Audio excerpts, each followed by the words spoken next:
Hej Annette. Nu vil jeg snakke om enzymer og hvordan de ligesom fungerer som katalysatorer i de her levende celler. Og enzymer det er jo ligesom sådan en katalysator, og det er et stof, som ligesom fremmer den her kemiske reaktion uden selv at blive forbrugt. Så de får altså de her reaktioner til at gå meget hurtigere, og så kan enzymer arbejde uden for de her levende celler. Enzymer de ligger altså også under næringsstoffet protein, og så består de af mellem 62 og 2500 aminosyrer, som proteiner er opbygget af, altså aminosyrer. Så har vi noget, som hedder koenzymer, som ligesom hjælper de her enzymer, og det er altså organiske molekyler, som ligesom binder sig til de her enzymer, inden at enzym katalyserer den her reaktion, og hvor de så ligesom hjælper det her enzym med at udføre den her reaktion, som jeg lige sagde. Og så enzymer de har det her aktive sted, som passer sammen med et substrat, som ligesom er det, eller de stoffer, som enzymer skal virke på, så der kan komme et produkt til sidst. Det vil jeg også lige komme ind på senere i opgaven.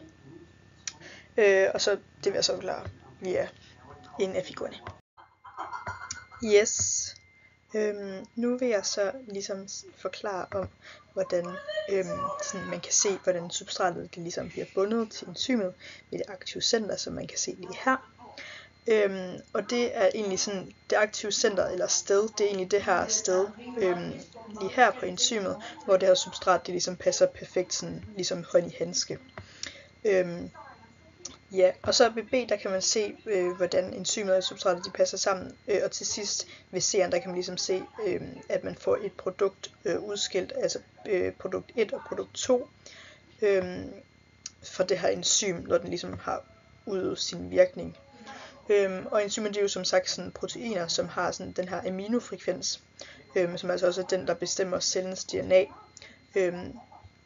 Og det er altså også sådan rækkefølgen på det, af de her proteiner, sådan, eller den her aminofrekvens, som ligesom gør, hvordan proteinet det ligesom sådan er foldninger, og hvad der sådan danner det her aktive sted på enzymet.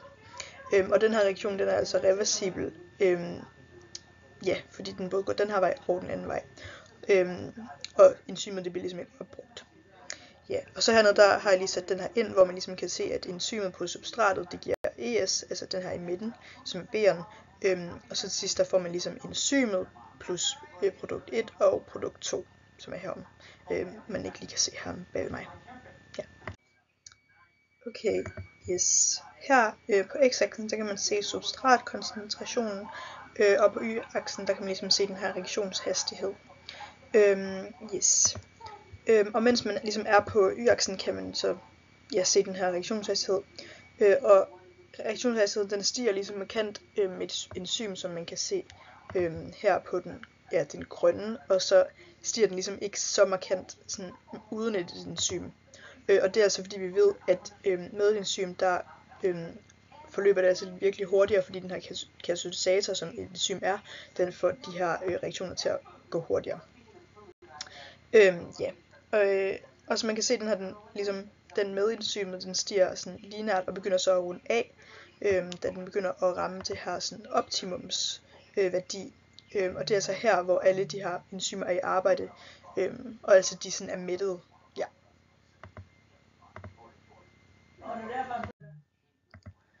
Her på figur 3 kan man ligesom se den her graf, hvor temperaturen måles på x-aksen, og så på y-aksen der måles enzymaktiviteten.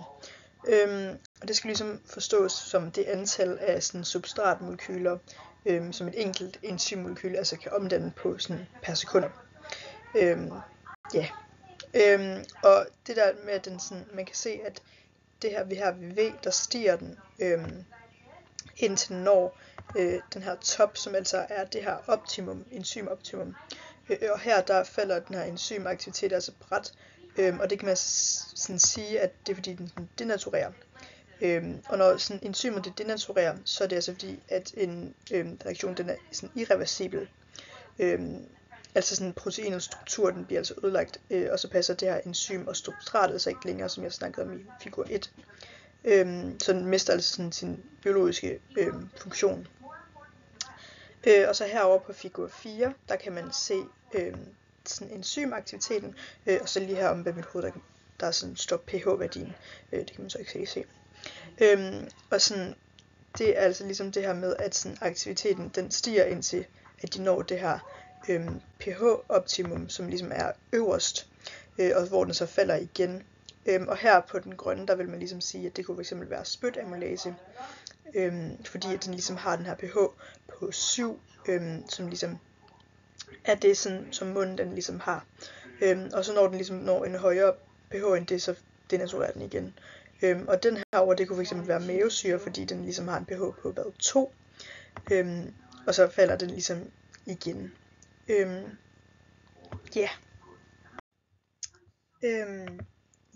Her på figur 5, der kan man ligesom se den her sådan aktivatorer, som ligesom sådan er nødvendige for nogle enzymer, sådan i det de skal hjælpe med sådan at holde substratet fast i det her aktive sted. Og det kunne fx være sådan enten metalioner, som man kan ligesom se herover ved zink, eller sådan vitaminer, som ligesom hjælper med at holde den her substrat fast i enzymet. Og sådan som man kan se her på figuren, det er at sådan både enzymet og substratet de sådan er negativt ladet, og derfor har de altså brug for den her aktivatorer, som ligesom her zink er sådan positivt ladet i 2, så den ligesom sådan hænger både fast til substratet, men også til enzymet, som ligesom hjælper dem med at hænge sammen. Sådan det er sådan, ligesom sådan hjælpeenzym eller sådan kofaktor. Og de her 2 positive ladninger, de gør det sådan, at de sidder fast i hinanden. Nu vil jeg så lige forklare om en inhibitor. Og det er altså sådan de her stoffer, som på sådan varierende måder kan hæmme eller sådan inaktivere de her enzymer, som er lige her. Sådan på den første af de her 2, der kan man ligesom se sådan en kompetitiv hæmning af et enzym. Og her der ligner det her, den her inhibitor altså virkelig sådan substratet meget sådan i den sådan tredimensionelle sådan formning.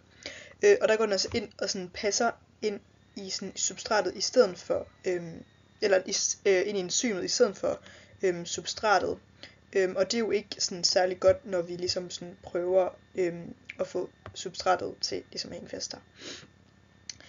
Og så kan det her normalt altså ikke bindes. Og den sådan effekt, der kommer ud af det her, det er, at sådan enzymaktiviteten for nedbrydningen af substratet, det falder. Så der kommer altså ikke noget produkt ud af det. Og på den anden figur hernede, der kan man ligesom se, at det her, det er så ikke en kompetitiv hæmning i forhold til den anden.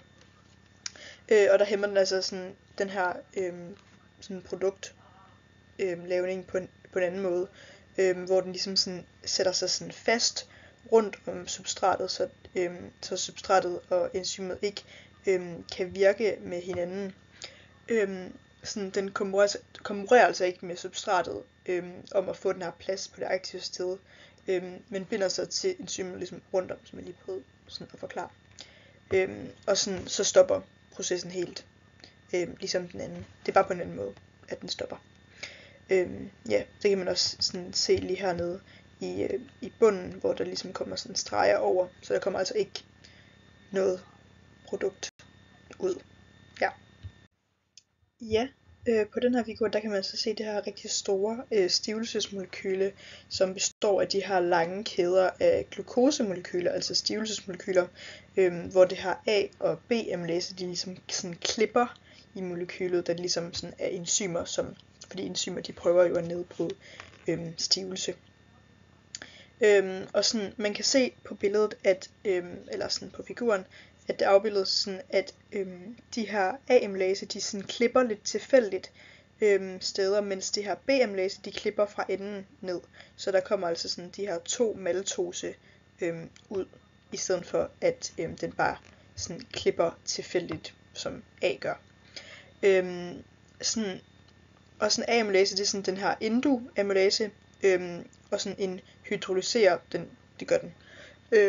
Og sådan B-amylase, den frigør sådan de her glukosemolekyler af gangen. Og sådan de store klipninger, de kaldes de her dextriner, som man også kan se, der står lige hernede, som altså består af de her sådan 5-8 glukoseenheder, som jeg også lige vil komme ind på lige om lidt ned i den næste, når jeg lige fortæller om forsøget. Spytamylase, som det her sådan forsøg det ligesom omhandler om, det kommer ligesom inden fra sådan mundens store spytkirtler. Og spytamylase, det er ligesom det nedbryder stivelse ved at bryde de her bindinger mellem glukoseenhederne i stivelsesmolekylet, som jeg også lige sådan sagde lige før. Og enzymet det spaltes altså til de her dextriner, som jeg også sagde lige før, som er de her lidt større glukoseenheder. Og sådan det her iod kalium, som vi bruger til ligesom at putte ned først, man kan ligesom se hernede, at den har den her sådan gule farve. Og den er sådan indikator, den sådan virker som en indikator. Og det er så fordi vi sådan gerne vil teste, om der ligesom er det her stivelse til stede, de her lange glukosemolekyler. Og sådan der vil iod kalium molekylet altså gå i forbindelse med kæderne, og så sker der det her farveskifte, hvor man ligesom kan se ved 2 sekunder, at der er den her mørkeblå sorte farve, fordi der ligesom stadig er stivelse til stede. Og når sådan enzymet sådan har nedbrudt stivelsen, altså klippet de her sådan glukosemolekyler i mindre stykker, så kan indikatoren altså ikke længere gå i det her forbindelse med de her glukoseenheder, og så kommer der heller ikke et farveskift, og det kan man se ned ved de her 120 sekunder nederst. Og her er enzymaktiviteten altså slet ikke så høj som før, fordi man kan se, at ved 2 sekunder, der går det mega sådan, der går enzym, det her det går mega hurtigt, fordi at enzymet det ligesom sådan kan klippe det over, eller sådan det har ikke nået at klippe så meget af stivelsen over endnu. Så længe at der ligesom sker et farveskift, så er der jo stadig stivelse tilbage i porcelænsskålen. Og så kan vi altså også vide, at det højeste minuttal, der er det mindste enzymaktivitet i forsøget. Og så vil jeg bare lige sådan konkludere på, at spytamylasen det ligesom er enzymet, iod kalium det er en indikator, og så stivelsesopløsning det ligesom er det her substrat. Tak for at du så med.